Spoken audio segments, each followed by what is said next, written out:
तांत्रिक बाबा क्या करवाएंगे बहू से?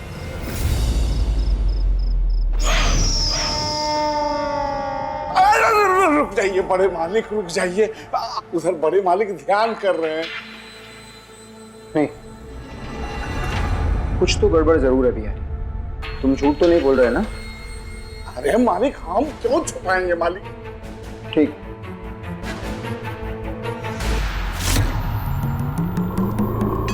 मुंडाय विच्चै नमः। ओम ईं डीं क्लीं चामुंडाय विच्चै नमः। इस हुरली में एक पैर पर खड़े होकर मंत्र जाप करना होगा इस लड़की को।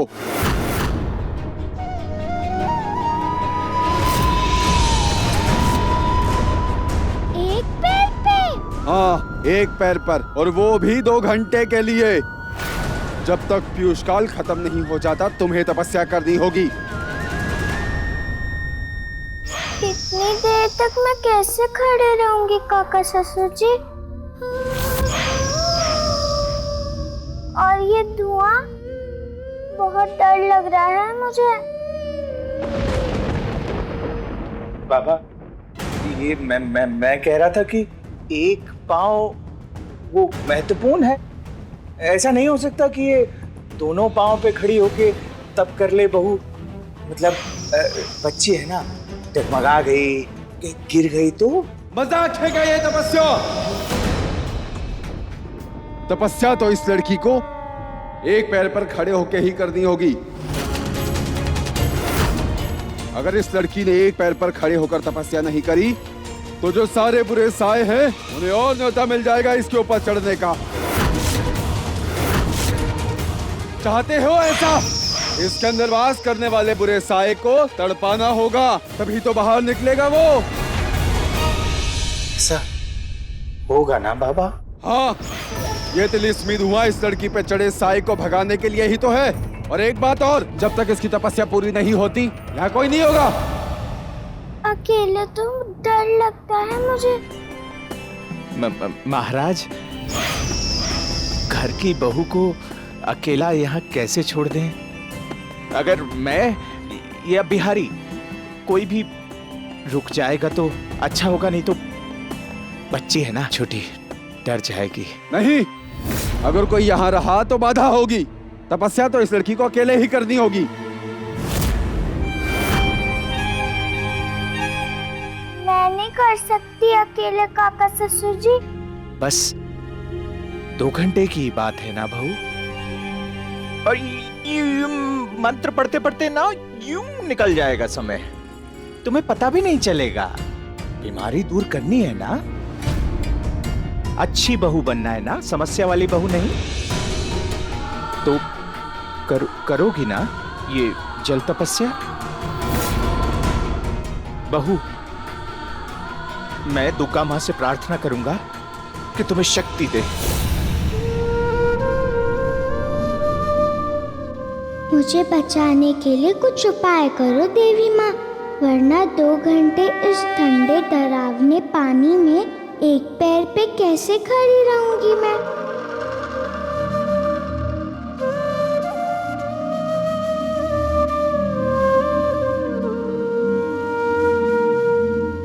जल्दी कर लड़की, पीयूष काल शुरू होने वाला है।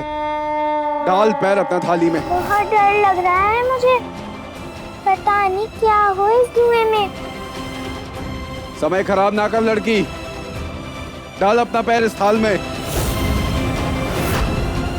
समय पर तपस्या पूरी करनी ही होगी।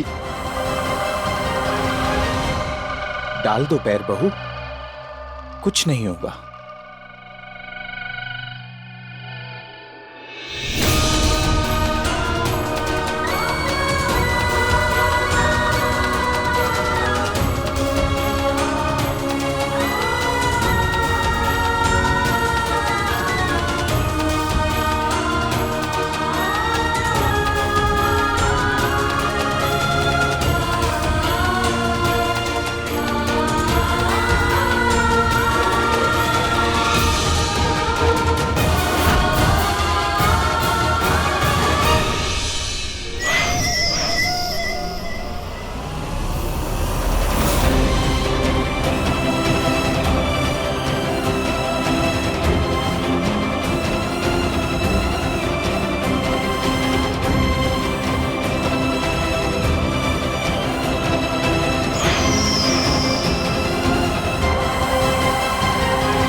दुर्गा माँ ने कहा था आप यहाँ मेरा साथ दोगी, तो दीजिए ना मेरा साथ। ये सब के प्रयोग से थक गई हूँ मैं।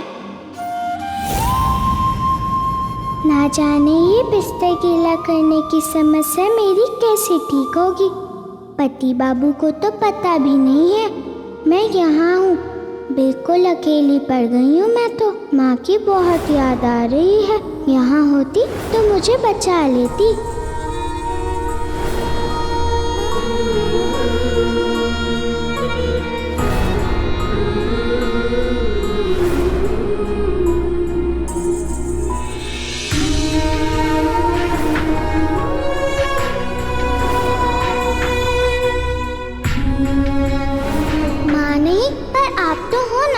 जानती हूँ आप जो करती हो उसके पीछे कोई ना कोई वजह होती है हमेशा। मेरी इस आदत के पीछे भी आपने कुछ अच्छा ही सोचा होगा। तुझे भागना होगा बुरे साए। तू होगा कहीं का बुरा साया, लेकिन मेरे इस डंडे से बुरा नहीं है।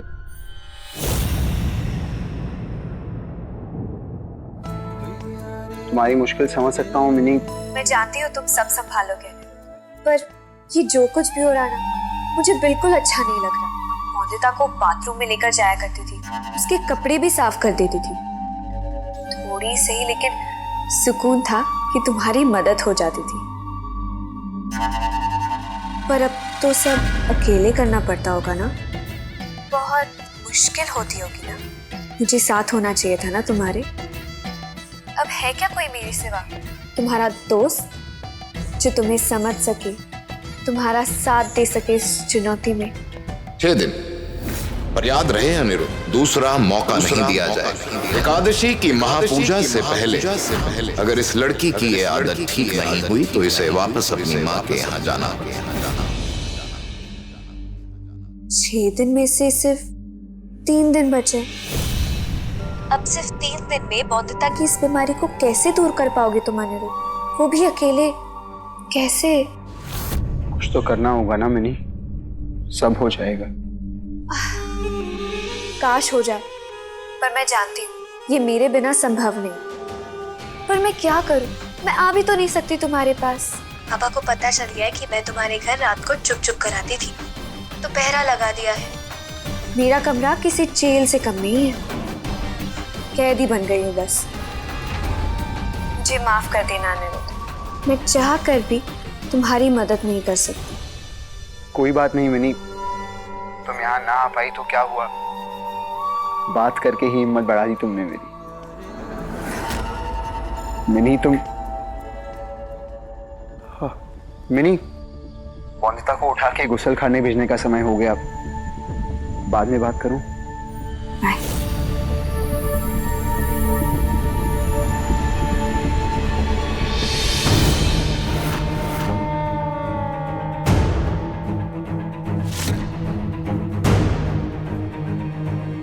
वंदिता, वंदिता बाथरूम में हो क्या?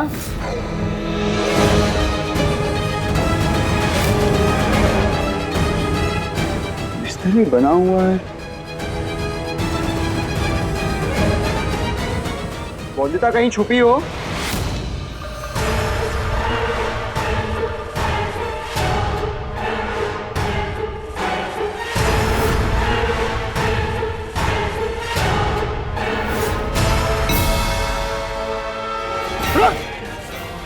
डंडा पीछे कर, पीछे कर डंडा।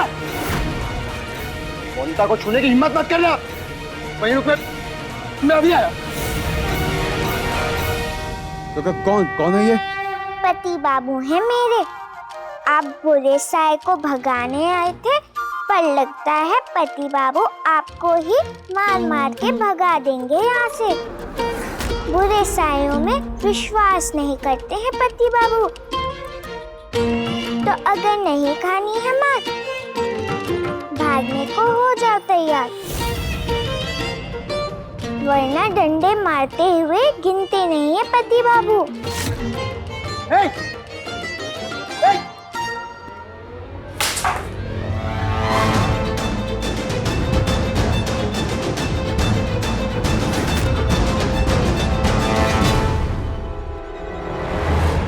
बोंदिता निकलो इसमें से। दिमाग सही है तुम्हारा बोंदिता? ये क्या कर रही हो? पानी में खड़ी हो एक पैर पर। पहले दूसरा पैर नीचे करो और बाहर आओ उंगली में से। नहीं, मैं बाहर नहीं आ सकती। अभी मंत्र पूरा पढ़ना है मुझे। अभी समय नहीं हुआ है बाहर आने का। बोंदिता, प्यार की भाषा समझ नहीं आती क्या? तुम बाहर आती हो या चाहती हो मैं डांटूं? सुनाई दे रहा है बोंदिता?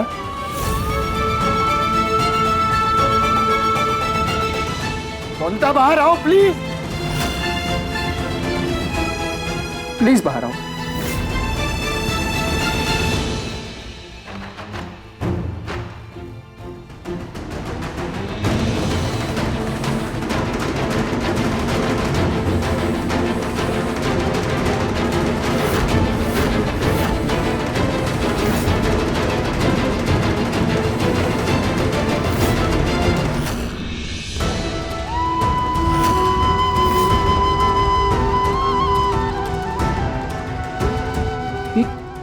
खून?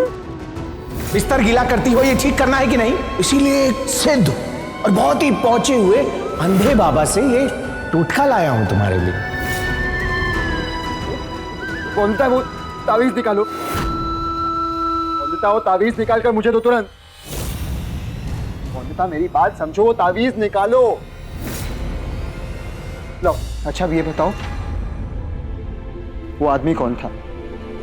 बताओ बोंदिता, किसने बुलाया था उसे?